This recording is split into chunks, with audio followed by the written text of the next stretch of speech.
Welcome back to Creative Culture, a podcast about how creative people shape our culture and define who we are as people. The fun thing about this is we get an opportunity to learn not just about art, but to see the world through a wider lens and understand why the endless, esoteric things people are passionate about inspire us to live more meaningful lives. I want to remind you that this podcast is now available in a highly polished video version on YouTube.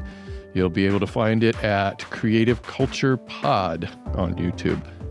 I'll include a link in the show notes so that you can see the magic unfold before your eyes. Very magical. It's audio with video. I mean, what an age we live in. And please, if you like this podcast and would like to help me out a little bit, please consider kicking in a few bucks and becoming a supporter over at patreon.com/creativeculturepod. Sign up, and I'll also send you one of these cool, oh shoot, I forgot. I was gonna bring one of my stickers to show, because you get a sticker, but I forgot all about that. So yeah, see, that was gonna be the great YouTube visual. Oh, but you know what I can do is I can insert that in the video. So absolutely, post-production. If you're listening to the audio version of this and you become, or if you're watching on YouTube and become a supporter on Patreon, you'll get one of these cool looking stickers. Yeah, I'll bet you wish you were watching on YouTube now. So, and as always, I'd sure appreciate it if you left a rating over on Apple Podcasts or Spotify and leave me a glowing review. Or if you're watching on YouTube, leave a comment. I read them all. Alec Watson is the creator and host behind Technology Connections, a YouTube channel that explores issues and thought-provoking questions surrounding technology while presenting them in a very well-researched, humorous, entertaining manner. Topics such as why Tesla won the EV charger war, the genius behind water heater design, and a passionate defense of a switched outlet, which, by the way, I'm totally on board with the switched outlet. Oh, good. I got a lot of hate for that. I got to talk to you a little bit more about that in a minute too, but we'll get into that. And I'm sure we'll get into some of all of this, but I thought it'd be fun to take a bit of a departure from the ordinary and talk to an expert about pinball. Oh, I'm not an expert. Yes, you are. You're the world's leading expert on pinball. And I said what I said, and I'm sticking by it. Because I think pinball is the perfect blend of art, design, technology, and pop culture. Oh, absolutely. And that's a big part of why I'm fascinated by it. Anyway, sit back and enjoy this discussion about a seemingly bygone era of pre-video game entertainment, and yet learn how today's pinball machines are more technologically advanced than ever. Plus, you can probably turn this into a drinking game by taking a drink every time one of us says pinball. Oh boy. This is going to be fun. Hey, Alec, it's great to see you again. Yeah, thanks for having me. Yeah, we finally met in person 3 months ago at Open Sauce. That was great. You were like a rock star there, man. Everybody was like surrounding you and wanting pictures. It was very, very bizarre because I've never done a public event prior to that. So that was a very weird experience for me. Oh, well, it was so cool. I was so lucky because you and Robert Dunn kind of snuck me in because I wasn't one of the A-listers there, you know. And so you guys are like, hey, we can get you in the back door, and stuck me up there. That's kind of exactly how that happened. So I got to be up in the upper level there with all the mucky bucks. I felt cool. But wow, it was fun walking around with you. You could not walk more than 10 feet in that place without a crowd gathering. And I regret not trying. I only learned on day 2 that there was another ramp that we could have gone down rather than the one right behind the stage. Yeah, it was at the very other end of the venue. And I was like, if I knew that, I could have been looking at the exhibits, but I didn't learn that till far too late. So it's a bit of a miss there. You know, I mentioned that switched outlet deal. And so you got, okay, let me quickly do this before we get into pinball, because I wanted to mention this to you. These are the outlets that are in your homes, and usually this is like one, you'll have the two outlets, and I always think of the top one as being the one that is, it doesn't matter, but is hooked to the light switch so that you can plug a lamp into the top outlet or whichever one's hooked up that way. And then you can turn on the lamp by just flipping the switch on the wall. And I think that's the way it should be, because I hate overhead lighting. It's hideous lighting in a room. That's a big part of it, is that, and it's funny because it definitely seems like something when I was a child that I didn't realize was becoming normalized, is overhead lighting everywhere. Yeah. And so there's a lot of younger people apparently that are so flummoxed whenever they run into an outlet on a light switch. And I just made this video like, go to the store, buy a lamp, plug it in, and use it, and then you'll never be flummoxed by it again. And a lot of people are like, no, there's no reason we need to have these. And I'm like, okay, fine, whatever. You see, if I'm in a room, a living room, I don't want to sit under like these pot lights up in the ceiling, and they're just so harsh and everything. But a lamp is nice. It's just a nice glow, and it's great to have it on there. So when you walk into the room, all you have to do is flip the switch and boom, it's on. Actually, I can even demonstrate because I got a lamp in the back. Look at that. Look at that. You don't wireless. You don't have to go over control. and do the thing.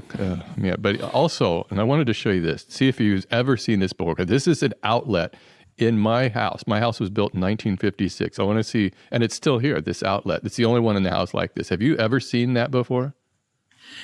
Not that exactly, but I've seen my grandparents' house had this very weird one that had 5 all in a row.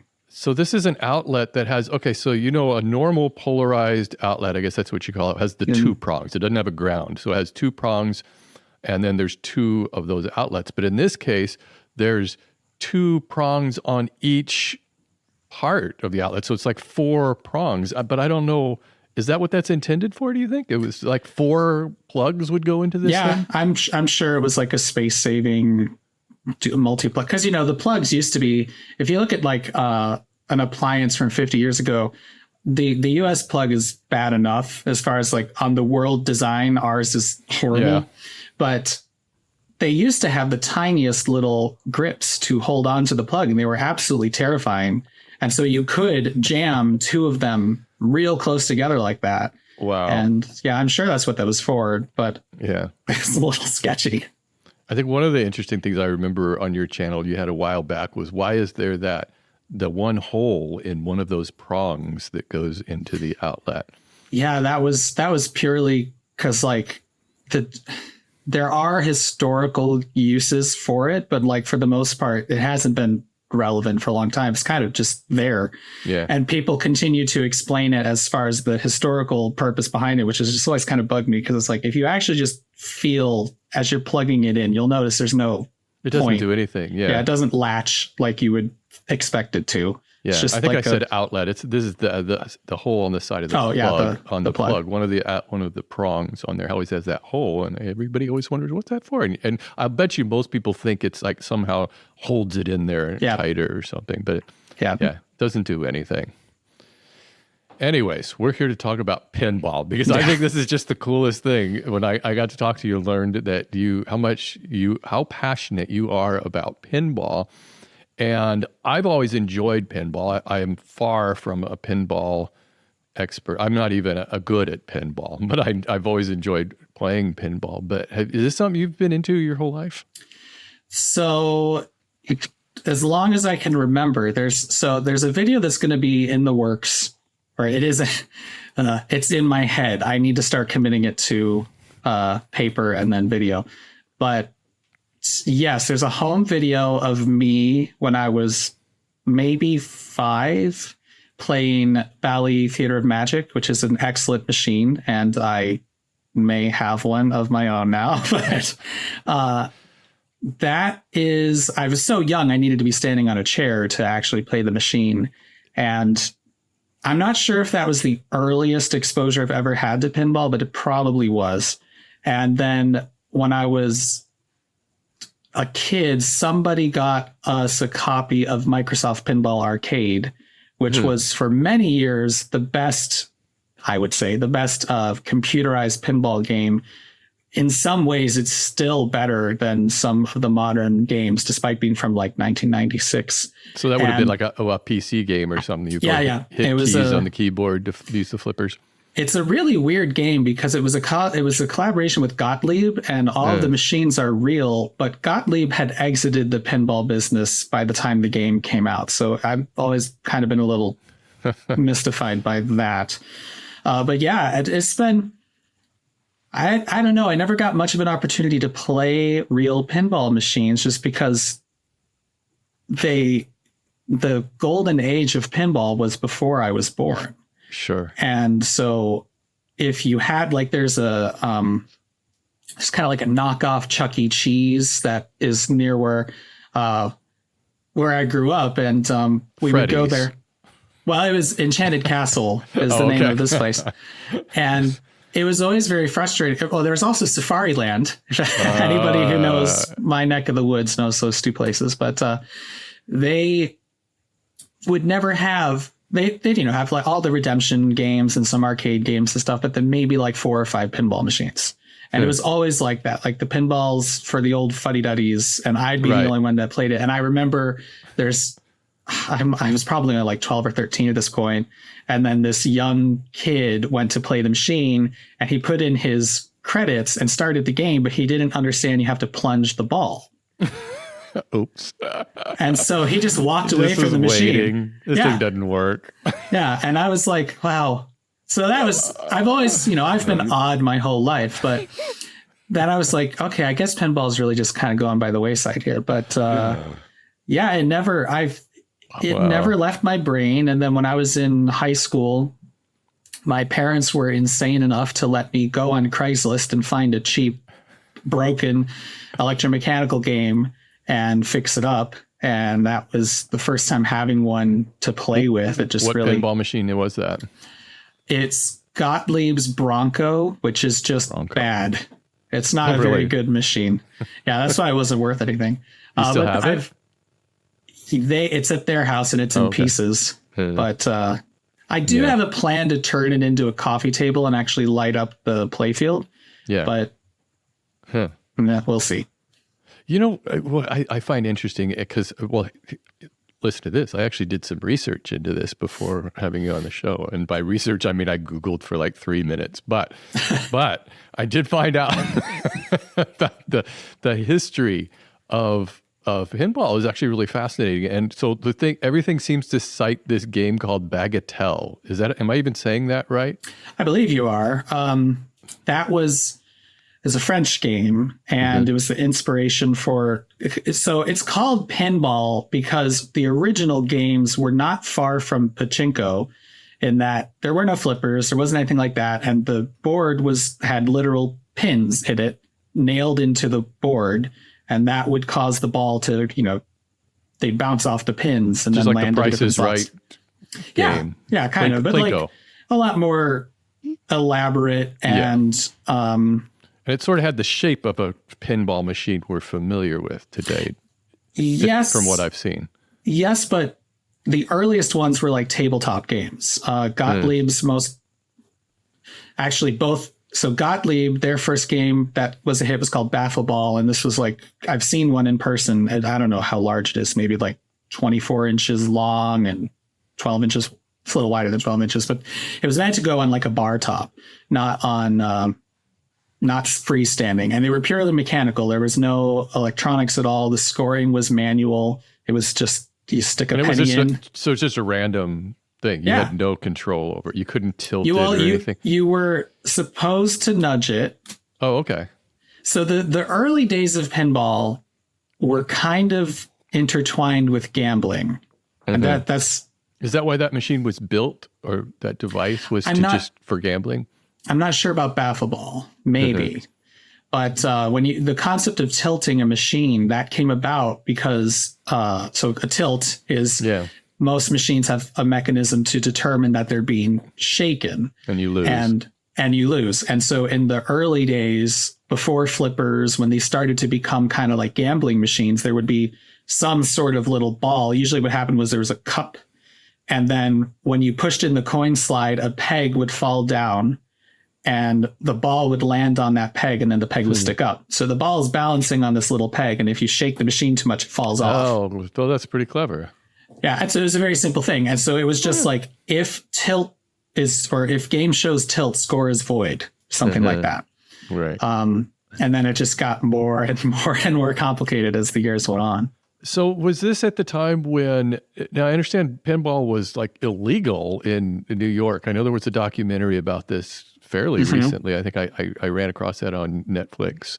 And is that why it was illegal? Is because it was just a gambling game? In a lot of locales, they viewed the fact that you could win a free game as it being gambling. And like there's a variant of pinball games called bingo machines, where they have a ton of holes on them and it's mostly random. You're just throwing, those games are insidious because like you can keep putting nickels in, and the more nickels you put in, it will light up more features, which makes it more likely for you to win. And it's like, it's basically early microtransactions. Oh yeah, absolutely. Absolutely. And we're talking like from the 1940s and 50s when these machines were out. Wow. And those were like definitely gambling. But then there was pinball with flippers where the most you could win were credits for a free game. But there were still some locales that considered that gambling. And New York City was one of them. And then there were also, there's a thing in the early days, in the electromechanical era, there's a lot of machines called add-a-ball machines, and they're slightly tweaked as far as how they operate and the features. So rather than a game is 3 balls and it shows you ball in play, these machines will show you balls to play, and they do not store credits. So you can't win a free game. You can only win free balls. And that was enough to skirt around some of these regulations. Right. But then eventually we moved to like modern machines from the solid state era. You can just program rather than win a free game. You win extra balls. That's why if you know the term special in pinball, typically we think of special as being a free game. Light up special or something. Right. Yeah. Special's lit. That would be a free game. But if you were in one of those locales where that was illegal, you could configure it to be an extra ball. So that's why it's special and I see. Not a free, you know. But it was really the flippers that kind of made it into a game of skill. Yeah, much absolutely. more than a game of chance. And the first, there's like some nuance here. Gottlieb's Humpty Dumpty, which is from 1947, is the first game with electromechanical flippers. There may have been games with purely mechanical flippers earlier on. But that was, Humpty Dumpty really started off like that, created modern pinball. So, and have you played any of the mechanical flippers, the ones before the electromatic? Not other than like a kid's game. Yeah, because then it would be like I would imagine the amount of pressure you apply could actually affect the ball and that sort of thing, even though we still do that with the flippers. We hit them harder when we want that ball to go. Yeah, well, it's that's actually the history of the flipper mechanism is really interesting too, because so everything in a pinball machine that moves is powered by a solenoid. There are like modern machines have some motors in them, but the flippers, the pop bumpers, anything that like very quickly moves, that's going to be powered by a solenoid. And the thing about solenoids is they use a lot of power when they kick, but then when they stop, if you run the same amount of power through them, they're going to burn up. And so pinball, the solenoids for flippers are actually surprisingly complicated because they have 2 different power levels, one for when they're kicking, and then when they're at the top position, it opens or closes a switch depending on the design, which changes how much power the coil uses so it can safely keep the flipper up. And this is the sort of stuff that like had to be learned throughout the years, because these early games, as people were developing the skill to catch the ball, the coils were burning up. They were just getting too hot. Just holding the flipper up in that up position. Yeah. And so there were some machines that had what are called impulse flippers, where you can't hold the flipper. Every time you push the button, it pops and then falls back down. Oh. And they're very irritating. I can't imagine playing like that. Yeah, I've never played one myself. And I have played a Humpty Dumpty. I was at the Pacific Pinball Museum in Alameda, which you definitely need to visit if you haven't gone. They had a Humpty Dumpty that you could play, which I was blown away by because that's such an important machine. And I believe you could hold the flippers up, but that may have been modified. What was that experience like playing that machine? That was from the 1940s? 1947, yeah. Humpty Dumpty is really weird because it has actually 6 flippers and they're going up the playfield. I think that's how they got away with the holding problem because the flippers are just very weak. They can't really move the ball very far. And they're also pointed the wrong way. So they shoot towards the center. If you've never played the game before, it's going to really throw you off. But because I've spent years playing it in Microsoft Pinball Arcade, I was able to, I think the first time I played it, I did pretty well. And I was like, okay, wow. The skills translate. But that was those 3 flippers on each side, they're all kind of in tandem, I suppose, while you press the button. Yeah, but so there's 2 near the top of the playfield, 2 in the middle, and then 2 at the bottom. But they're closer to the sides pointing inward. It's very weird. Wow. And so there's no way of like trapping it before it drains?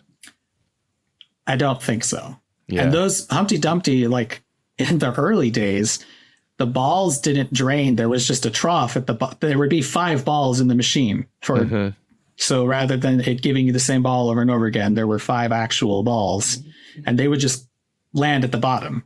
Yeah. And then when you pushed in the coin slide, a door would fall and then they would go up to the shooter lane. They were way more manual back then than they eventually became. Was that I suppose that's one of the most iconic pinball machines in the history of pinball would be Humpty Dumpty.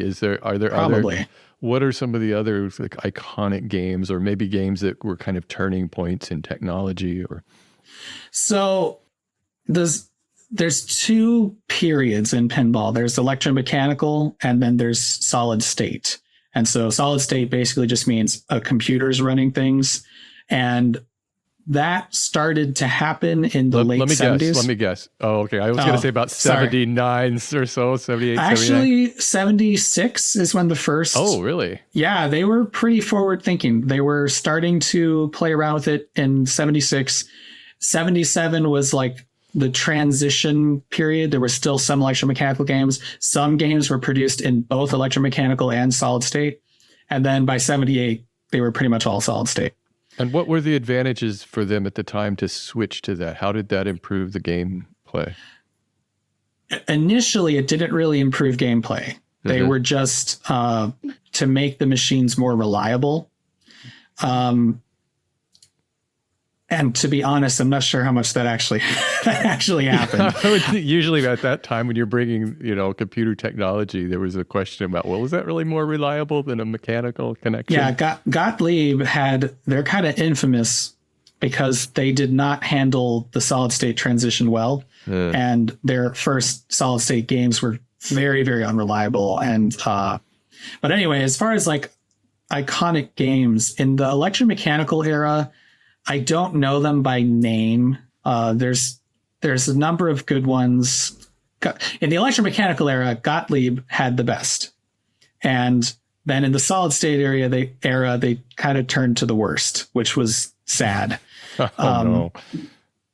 They had some good machines in the solid state era. And then also, weird tangent, all the pinball machine manufacturers did try their hand at arcade games. And so some classic arcade games like Q*bert, that was made by Gottlieb. I remember Q*bert. I used to play that. Yeah, that was made by Gottlieb. And a fun fact about that game is Gottlieb installed a knocker, which is in pinball, when you win a free game, there's something that makes a loud bang inside the machine. It's an old tradition. And they installed that part in Q*bert. So when he falls off the board, the machine actually makes a thud. Oh, really? I don't remember that. That's fun. Yeah, I don't know if that was in the whole production run, but anyway, so in the solid state era, though, there's a number of Williams had Gorgar, which was, I believe, the first game with speech. Oh. And that was surprisingly early. I want to say that was like 78 or 79. The 80s had some interesting titles, but I don't know them very well. And then my golden age of pinball is the 90s because that's when I grew up, but also that's when they started getting really elaborate and really well put together. So a lot of the iconic ones that I am familiar with are the 90s games like Twilight Zone, Addams Family, Theater of Magic, and other things like that. Were they mostly produced from IPs, from, you know, movies? I remember a Kiss game. Yeah. Although I went, my first game I played a lot was in the early 80s was Space Shuttle. I remember that. Oh, that's a Williams game. That's a really good game. Yeah, it was a lot of fun. They were like toying around with it in the 70s. There's I think Gottlieb had a Spider-Man game in the Electromechanical Era. There's also a really good one is Bally's Captain Fantastic, which is Elton John. Oh, yeah, I've seen that one. Yeah. Yeah. So they were playing around with it. Probably a tie-in with Pinball Wizard. Yeah, I believe it was. Elton John, yeah.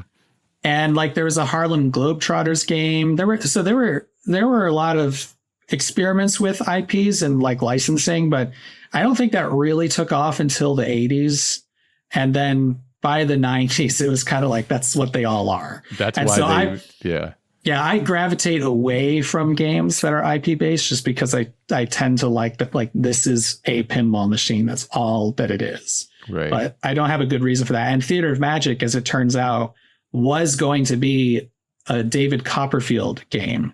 But they couldn't get the rights, and so they just fudged it. And then, well, it seems like you could just reskin a lot of these games. I mean, that's effectively what they are. So, yeah.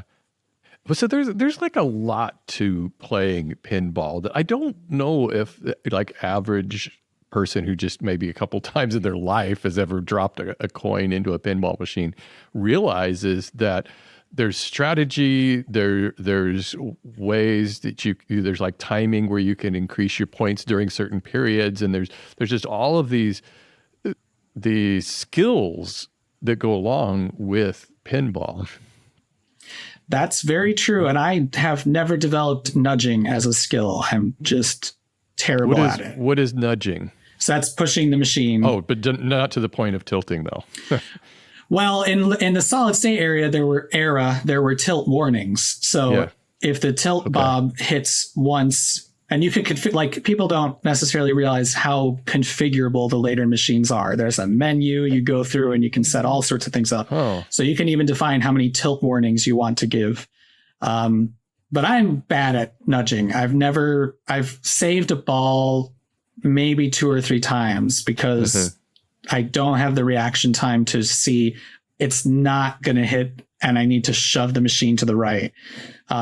I'm not good at that. So that would be like if it's going down the right or the left-hand side. I don't know what you call those, like the columns. Yeah, the out lanes. Like sometimes it's just like barely tipping on that edge. So that's where you would want to push the machine forward because you can make it bounce off the posts. Okay. Again, terrible at that. But I'm also talking like if the ball is going straight down the middle between the flippers, you can shove the machine to the side and then hit the flipper. To prevent it from draining. Right, to prevent it from draining.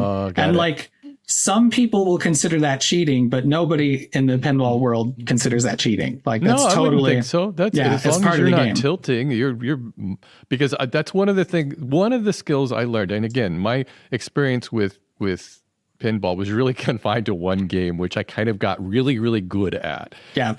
But I got good at doing kind of saving the ball. And it's just a matter of hitting the flipper just at the right time. You're not hitting them simultaneously. They're like, and you can catch that ball and then catch it and then.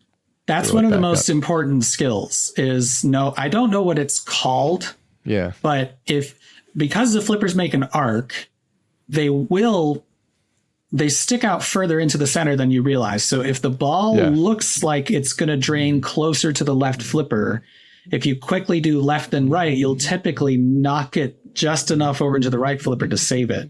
Yeah. And that's a skill that like everybody needs to develop because you'll save the ball way more often than you think you will. You can almost save every ball. There are those times where it's just driving straight down the middle and you're like, oh shit, there's no way I'm going to save this thing. And it just goes right down. But yeah, and you learned like changing. I remember on that game, you could hit the right flipper any time to change the positioning of lights on the board so that you could score differently. And that's called a lane change. Okay. And there's like lots of these ways that you can sort of increase your points yourself by what you're doing, the actions that you take. Right. And there's, every game has different features that you can take advantage of. So for instance, in Theater of Magic, there's a relatively easy way to increase the bonus multiplier. You just have to go through these 2 lanes at the top. And so if you can just keep getting the ball back up there, you can get the bonus multiplier up from, initially it's set 1 times, then 2, 4, 6, 8. And you can rack up points like there's no tomorrow if you do that. And that's actually a reason Theater of Magic is typically not used in tournament play, because it's so easy to just make points balloon if you know that particular I always trick. like it when you get like the multi-ball or something and it's just chaos. Oh, yeah. I never know how to handle that. It's difficult. I'm not good at it. The general strategy that a lot of the really good players use is to catch 2 of them in one flipper and just ignore it and play with one ball. Play with the one. But that's hard because typically it's going to hit the other 2 and then they get dislodged, and I've never been very good at managing that. What's this world of competitive pinball? Is this still a real competitive sport or game? Not in the mainstream, I don't think, but there's definitely tournaments that happen. One of the things that I've not really followed modern pinball very well. Stern is one of the companies that survived. They were the only company that was making pinball machines for quite a while. And when I visited the dealer that I got my older machines from, I saw that the new Stern machines, of course, they're connected to the internet, and the machines have a camera, so you can scan a QR code on the machine, and you can like sign up with get an account where it will save your high scores in the cloud, and you can compete with people across the planet. And I'm like, equal parts, this is cool, and equal parts, as far as how that works. But there's an organization called PAPA. I think they're out of Philadelphia, if I remember right. It's the Professional and Amateur Pinball Association. They do tournaments. And have you watched any of these tournaments or seen actual experts playing at a game? And they do like tutorials for particular games, so you can learn how best to score points and things like that. So they have a pretty good YouTube channel if you want to look at stuff like that. What is it? It's PAPA. I think it's the Professional and Amateur Pinball Association. Oh, cool. And do these competitive pinballers, pinball players, I don't know what you call them, do they tend to specialize in a certain game, or are they like generalists that they can like, give me any game, I know how to take this on? I don't know. I would imagine if you know the rules, because like when I visited the Pinball Museum, I've never actually played a real Tales of the Arabian Nights, which is another fantastic machine. I've played hours and hours of a simulation of it, but I've never played the real game. So when I went there and there's a real game in front of me, I was like, I know exactly how this game plays. Let me play it. And I got a high score because it's just like, I understand the rules. So that's a big part of it. It's just kind of like video games. There's certain mechanics that are common with all of them, whether it's your strength bar or whatever. And in pinball, I would imagine it's kind of the same. Yeah. So like in that game, just as an example, if you spin the lamp, every time you get it to go around 15 times, you lock in that number of spins from ball to ball, I believe. And again, the bonus multiplier in that game is very easy to advance. So it's like, just do that, and then you have a huge amount of points. So it's very much a learned skill. But I don't know how often they might reset the high scores at that place. So I don't know if I should toot my own horn too much. So have they like made pinball machines have they made that tilted angle steeper than, probably definitely than it used to be? Yes. And because it seems like now, and again, it's probably because I don't play a lot of pinball, but now when I go up and try to play a random pinball machine at an arcade or wherever I happen to see one in the wild, I suck. It's like, oh my God, it seems like it's going so fast. How do I do this? It's not the same as I remember. I don't know when exactly it happened, but probably the 80s. Because I have one of my other games is Gottlieb's Haunted House, and that's from 1982. Oh, I remember Haunted House. Yeah, it's a fantastic game. It's not. It has a very simple rule set, so like people tend to not hang on to it for very long because it's basically like complete target 1, 2, 3, 4, 5. That lights a special.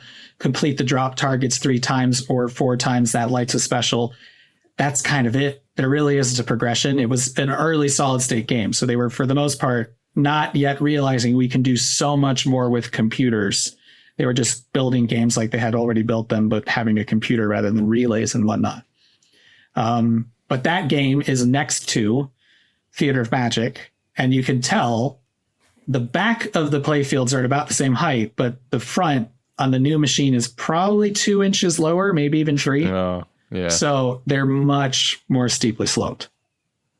And what is exactly, how did this come about? The whole business about matching.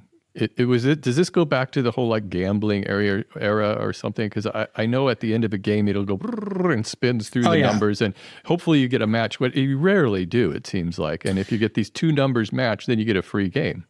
So that is a very old feature going back to the electromechanical era, probably, I believe the first machines that had reels, because very early machines from like 1950, 5-ish and earlier, they had lights. So the back glass had a whole bunch of lights and they would light up. So you would see like 4,220,000, and that would be how you'd read the score.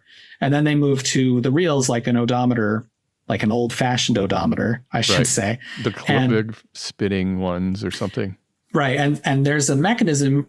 And again, this is a video that I'm working on, so you'll learn all about this at some point. And there is a mechanism in the score reel that it is on a different position. It's completing a circuit for each position that it's in. And then there's another mechanism inside the machine called the match unit, which is randomly getting bumped pretty much every time you hit. Usually it's a 10-point target or something. And at the very end of the game, it would send a pulse through the match unit. And if the match unit was on 60 and the last score was also 60, you'd win a free game. And it was definitely one of those features. I don't know if I would go so far as to call it gambling, but definitely to make the game more addictive. Because you might win a match, and every once in a while, somebody's going to win a free game. And one of the things I want to investigate is the old systems should be 1 in 10, because it's not, the mechanism only has 10 positions. You would think if it's truly random, every 10 games on average there's going to be a match, but it feels like it's way less frequently.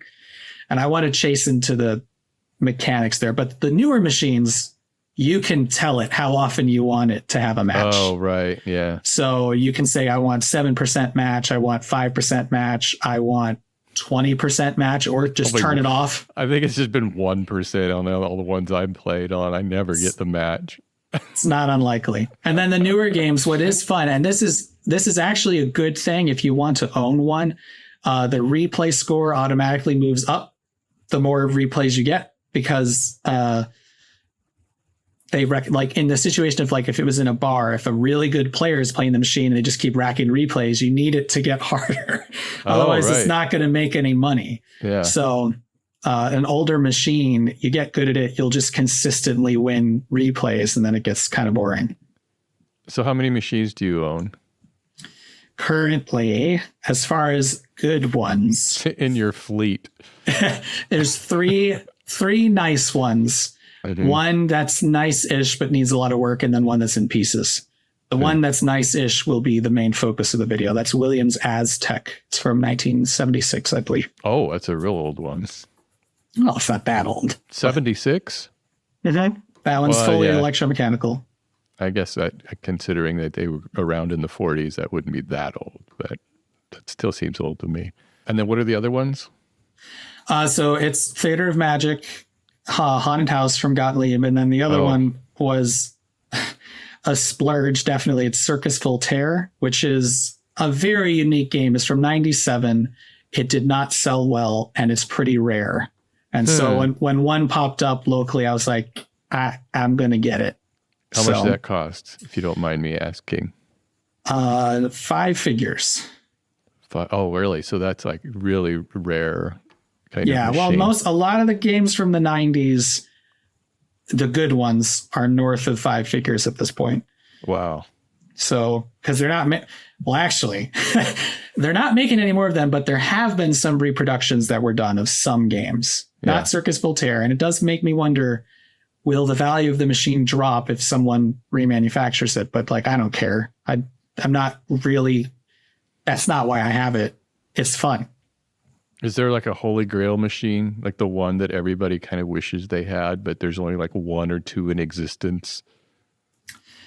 I don't know. What one would you like to have more than any? If I gave you a blank check right now, what would you get?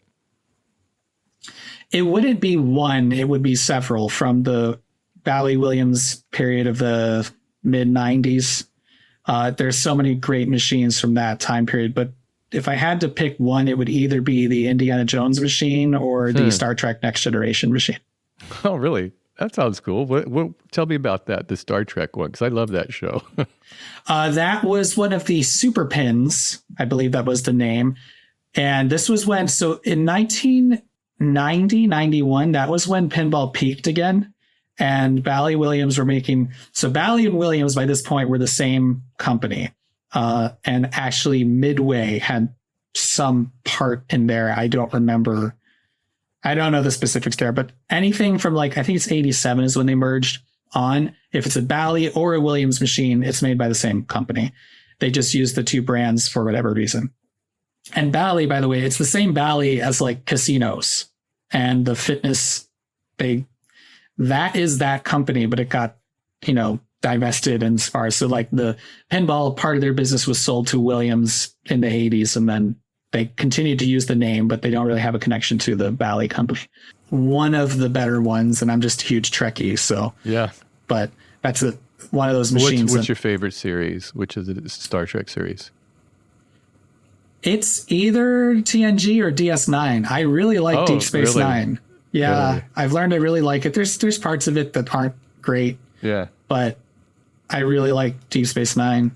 I like the concept of in Next Generation. It's become kind of a trope. No, not a trope, but is the concept of Riker's beard, where I'm sure you've heard of that, where it's an example of a show or a piece of media that only gets better after the first season. Oh, yeah. And that was true because Riker had that beard in the second season. I still like, there's a good thing about the first season of TNG, which is that the episodes are forgettable. So when I go back to rewatch it, a lot of times I don't remember them. Yeah. And it's like, oh, I'm watching this for the first time. And then by the time we're on season 3, I'm like, oh, I know exactly how this episode goes. So yeah. Do you watch the original series at all? Not that often. It's hard for me to watch. It crosses the hokey line a little too much. Sometimes there were some episodes that were so good, but there was a lot of hokiness and in a lot of different ways. And Captain Kirk, though, I mean, he's an icon, but wow. Yeah, I can always get into it a little bit, but then I give up a little bit. So, well, Next Generation was cool, and they came up with a good pinball machine to support it. I assume that came out simultaneously. Oh yeah, the show was current, and a lot of the cast, their voices are in the machine. Oh, really? Yeah. And there's some things about it that I haven't played a real one, and there's some things about it that I don't particularly care for, but it is a great game. How much would something like that cost if I wanted to buy one? TNG, probably you're looking at 12 to 14,000 for a nice one. Wow. And I'm not sure though, because that was one of the, because I think it's Addams Family was the best. It's either Addams Family or Twilight Zone. They both sold really, really well. Yeah. So there's a ton of them, but everybody wants them. So they're still valued pretty highly. So what's the state of the pinball today? Are there still manufacturers? Are they still coming out with new machines? And what is the reception? Are they just kind of meh among pinball enthusiasts? Stern and Jersey Jack are the 2 main ones. And Jersey Jack so I'm from Chicago. I don't know if this has anything to do with my affinity for pinball, but like all the companies were here in Chicago. And Jersey Jack was originally in New Jersey. And some years ago, they moved to Chicago. It's like you can't avoid being here for some reason. But Jersey Jack has had some machines. It's one of those things, I'm going to sound like a fuddy-duddy, but like what I like about pinball is that it's real. There's a thing in front of you that's doing something, and every element to the game had to be placed there. Like, you know, every flasher lamp, somebody had to design a lamp is going here. They have to run a wire to it. They have to program the game to do this for certain things, which has always been more impressive to me than a video game where, yes, it's a completely blank canvas, but you're just staring at a video screen. And that's part of why I really enjoyed pinball so much. And so the newer machines have moved away from the dot matrix displays, and they just have monitors in the back box, which play video, you know, actual true video feeds for, it's like they have cutscenes now. And wow. So I played the Willy Wonka and the Chocolate Factory game, which is probably from like 2015 or 2016. It's pretty recent. And there were some things that were charming about it. Like the match feature on that game is made by Oompa Loompas doing like gymnastics to form the numbers. Oh, cool. And I was like, okay, that's charming. And there were other things about the game that I liked. But as far as like, I don't really have any interest in a new machine. Right. That one, maybe, because I really like Willy Wonka and the Chocolate Factory, the Gene Wilder version. But yeah, I don't really know what they're doing these days. But I do know a big part of it. I don't know the percentage, but way more of them now are just being sold to individuals and collectors than are actually going on location to be in coin operation. And that's an interesting part as far as how the industry functions these days, because the games don't necessarily have to be made to, because you look at the flyers for games from the 90s, and the flyers are they're marketing to arcade owners to say like, oh, this will generate so much revenue. Yeah. And now that's not exactly how it works these days. It's part of it, but a lot of them are just getting sold to, and there's like different editions. There will be the limited edition and the super limited edition. And of course they cost more. And then there's like the general coin op one that it'll be, as they say, decontented. And that's the one that you put in the bar for a couple of years and hope it pays for itself. Yeah, because that's got to be a problem to mass produce something that really, even stand-up video games, arcade games, are probably hard to find a place for anymore. I mean, well, and pinball, like that's a big reason why it started going away, is because they break constantly. Like if you want to get into the hobby of owning a machine, you have to learn basic electronics repair skills. You need to know how to use a soldering iron. You're going to need to be pretty handy, or else be prepared to pay a lot for a technician to come out. It's like owning an old car or something. You definitely. And even these machines that are not that old, like, and I have this grumbling thing lately that's like, experts don't, the people who purport to be experts aren't necessarily that big of an expert, because the two machines that I bought from this dealer, their whole job is to fix up pinball machines and resell them. And I wish I was keeping a list of all the things I had to fix on these machines. So that's just my piece. Their level of functional is just kind of good enough. Well, some of it was like Circus Voltaire, none of the flasher lamps worked. And I was beginning to think, like, is there a circuit problem? But no, they just all had dead bulbs. It's like, how did they not notice that? So, is that something you can replace with LEDs, or were those LEDs at the time when those came out? Oh, boy. Okay, so opinion time. I can't stand LEDs in machines that weren't designed for them. But then you've got to find those incandescent bulbs. That's not hard. There are suppliers that make them. They're like, a box of 100 is $14. They're super cheap. There you go. But it's partly aesthetic preferences, and it's partly like preservation, and partly technical. So the way these machines work to address the lamps, it's really quite fascinating because there might be 50 controlled lamps in the game. And you might think you're going to need to run 50 wires and have 50 transistors in control of these lamps. But actually, they only need about 8. Because what they do is they have a diode on every lamp and they run them in a matrix. So if they send power this direction, one of 8 lamps will light up. And if they send it in the other direction, I don't know the math, but it works out that like you can control 64 lamps with only 16 wires, I believe. So to make that work, the lamps are actually run at twice the voltage for half the time. So every cycle, one lamp is lit, and then the next cycle, the other lamp is lit. And with LEDs, you see that because the incandescent filament smooths out that pulsing. And with an LED, you'll notice that pulsing. And it's even worse because the games will dim them for different aspects. And the dimming is pulsing the lights. And an incandescent, it's actually slow enough pulsing that you can see the incandescent bulb shimmering.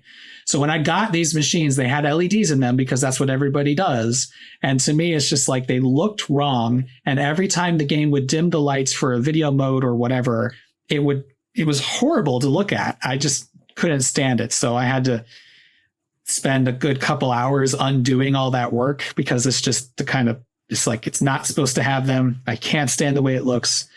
Admittedly, it's a lot brighter with LEDs in the inserts. But there are LED replacements for the flashers and the lamps and everything like that. But like for a game that's not supposed to have them, I don't want them in there because it just looks very unnatural. Everything's stroby, flashy. Wow. That's interesting. I think it's fascinating how today when people complain about how video games are addictive and the microtransactions and all this stuff, it's like, oh man, pinball was doing that all along. That's a great point. And my Theater of Magic game, there was an era, there's a brief period of time, there's a button on it that says extra ball. And what you could do is you could configure it to, at the end of the game, it would give a countdown of like 20 seconds. If you put in another credit, you can have another ball. So if you've gotten pretty far in the game and you want to try to complete it, give me another 50 cents and I'll give you one more ball. Yeah, you got to have that stack of quarters sitting there on the machine. Yeah, so that definitely used to be a thing. Yeah, I always remember there was always... I would go to the arcades and this was in the 80s and there were still it was kind of a transitional period, I'm pretty sure, but it was mostly arcade video games. And there were always like this one area where it was like the older people were doing the pinball machines or something. But there was always one guy, it didn't matter where you went, who was just like dominating a machine. I mean, he could just like stay on that machine for hours, and it was always so frustrating. But he always would draw a crowd of people around him. And then there was like customs. Like I remember you could put a quarter or a token on the machine and it was like, okay, I'm next.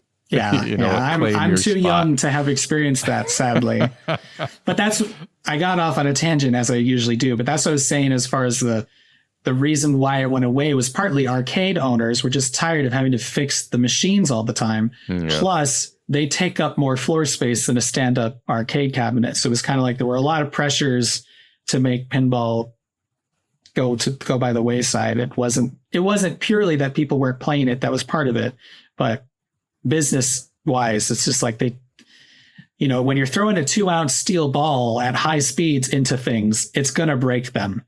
Yeah. So, and people get aggressive with the machine itself too. And that can cause problems.